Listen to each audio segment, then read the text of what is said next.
बच्चों, पाठ पर पहुंचने से पहले आवश्यक है कवि के बारे में जान लेना। तो आइए जानते हैं कवि के बारे में। बच्चों, ये हैं सुमित्रा नंदन पंत जी, इस कविता के रचनाकार।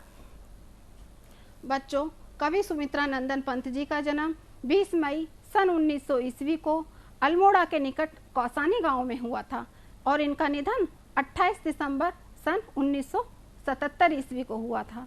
बच्चों, इनकी रचनाओं में के विविध और सुंदर रूप होने के, प्रकृति के सुंदर रूप होने के कारण इन्हें प्रकृति के सुकुमार कवि भी कहा गया है। बच्चों, साहित्य जगत में इनका उत्कृष्ट योगदान रहा है, जिसके लिए इन्हें भारत सरकार द्वारा पद्म भूषण अलंकार से सम्मानित किया गया। बच्चों, इनकी एक बहुत प्रसिद्ध काव्य कृति है चिदंबरा, जिसके लिए इन्हें भारतीय ज्ञानपीठ पुरस्कार भी दिया गया। बच्चों, भारतीय साहित्य ज्ञानपीठ पुरस्कार भारतीय साहित्य के क्षेत्र में दिया जाने वाला सर्वोच्च पुरस्कार है। बच्चों, आइए आते हैं पाठ पर।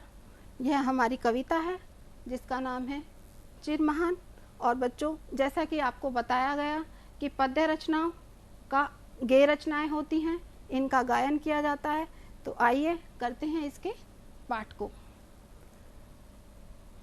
जग जीवन में जो चिर महान, जग जीवन में जो चिर महान, सौंदर्य पूर्ण और सत्य प्राण, मैं उसका प्रेमी बनूं नाथ, मैं उसका प्रेमी बनूं नाथ, जो हो मानव के हित समान, जग जीवन में जो चिर महान, जिससे जीवन में मिले शक्ति, जिससे जीवन में मिले शक्ति, छूटे भय संशय अंध भक्ति, छूटे भय संशय अंध भक्ति, मैं वह प्रकाश बन सकूं नाथ, मैं वह प्रकाश बन सकूं नाथ, मिल जाए जिसमें अखिल व्यक्ति, मिल जाए जिसमें अखिल व्यक्ति, जग जीवन में जो चिर महान, सौंदर्य पूर्ण और सत्य प्राण,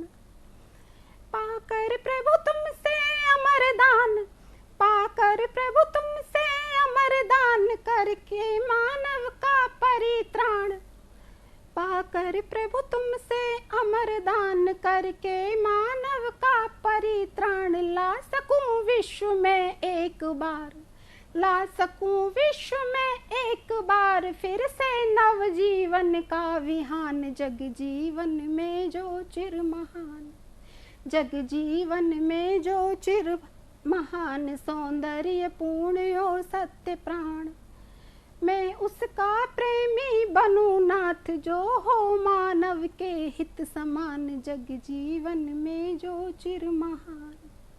बच्चों, यह कविता ईश्वरीय भक्ति की कविता है, ईश्वरीय शक्ति की कविता है, यह मानव के हित की कविता है, यह लोक कल्याण की कविता है, यह मनुष्य के परित्राण की कविता है। तो बच्चों, आइए जानते हैं कवि इस कविता के माध्यम से हमें क्या संदेश देना चाहते हैं। बच्चों, इसका प्रथम अंश, जग जीवन में जो चिर महान, जग जीवन में जो चिर महान, सौंदर्य पूर्ण और सत्य प्राण, मैं उसका प्रेमी बनूं नाथ, जो हो मानव के हित समान। बच्चों, पहले पद्यांश में आए शब्दों का अर्थ जान लेते हैं। चिर, चिर का अर्थ है बहुत लंबे समय के लिए, और महान, महान का अर्थ है बड़ा। जग जीवन मतलब संसार के लोगों का जीवन, और सौंदर्यपूर्ण, सौंदर्यपूर्ण सौंदर्य से परिपूर्ण अर्थात सुंदरता से भरा हुआ। सत्य प्राण, सत्य प्राण का मतलब है सत्य है जिसके प्राणों में, जिसका हृदय सत्य से भरा हुआ है। बच्चों, आइए जानते हैं इसके अर्थ को। बच्चों, प्रस्तुत पद्यांश में कवि कहते हैं, ईश्वर से प्रार्थना कर रहे हैं और कह रहे हैं कि हे प्रभु, हे नाथ, मैं इस संसार में ऐसे लोगों से प्रेम करूं, उससे प्रेम करूं जो इस संसार में दीर्घ काल तक रहने वाला है और बड़ा बना रहे अथवा महान बना रहे, जिसके हृदय में सत्य का भाव हो और सुंदरता से परिपूर्ण हो तथा मानवता का पक्षधर हो। आइए चलते हैं अगले पड़ाव की ओर। बच्चों, दूसरा पैरा, जिससे जीवन में मिले शक्ति, जिससे जीवन में मिले शक्ति, छूटे भय संशय अंधभक्ति, छूटे भय संशय अंधभक्ति, मैं वह प्रकाश बन सकूं नाथ, मैं वह प्रकाश बन सकूं नाथ, मिल जाए जिसमें अखिल व्यक्ति। बच्चों, प्रस्तुत पद्यांश में कवि अंधभक्ति को दूर करने की बात कर रहे हैं और कह रहे हैं इस संसार में ज्ञान का प्रकाश फैलाकर अंधभक्ति और मन के अंधेरे को दूर किया जा सकता है। पहले अर्थ जान लेते हैं कठिन शब्दों के।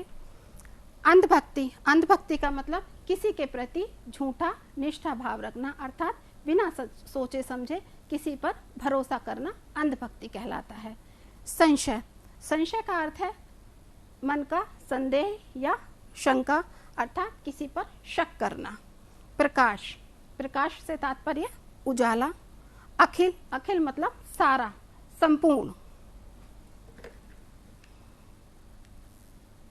बच्चों, इस पद्यांश का अर्थ है, इस पद्यांश में कवि कहते हैं, हे प्रभु, हे नाथ, हे ईश्वर, मैं उससे प्रेम करूं जिससे मुझे जीवन में शक्ति मिले और मेरे मन का डर, संदेह, शक सब दूर हो जाए और मैं किसी के प्रति झूठा निष्ठा भाव ना रखूं, मैं किसी पर आंख मूंद कर बिना सोचे समझे भरोसा ना करूं।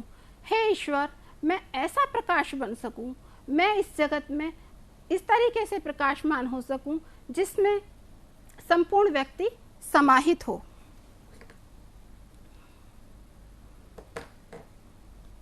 पाकर प्रभु तुमसे अमरदान, पाकर प्रभु तुमसे अमरदान, करके मानव का परित्राण, ला सकूं विश्व में एक बार फिर से नवजीवन का विहान।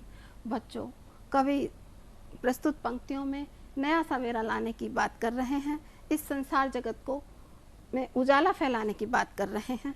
आइए इसमें आए शब्दों का अर्थ जान लेते हैं। परित्राण, परित्राण का अर्थ है पूर्ण रक्षा, मनुष्य मात्र की रक्षा करने को कवि ने इसमें महत्व दिया है। नवजीवन, नवजीवन का अर्थ है नया जीवन। विहान, विहान मतलब प्रातः काल, सवेरा, भोर का समय।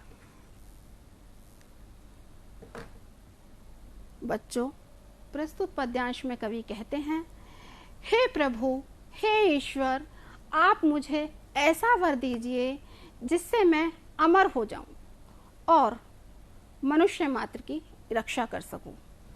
मैं अपने कार्यों से इस संसार में पुनः एक बार नया सवेरा ला सकूं। अर्थात कवि कहते हैं मनुष्य के जीवन में अपने कार्यों से उमंग और उत्साह भर सकूं। बच्चों, कवि अपने जीवन में मनुष्य को के रक्षक के रूप में स्वयं को देखना चाहते हैं।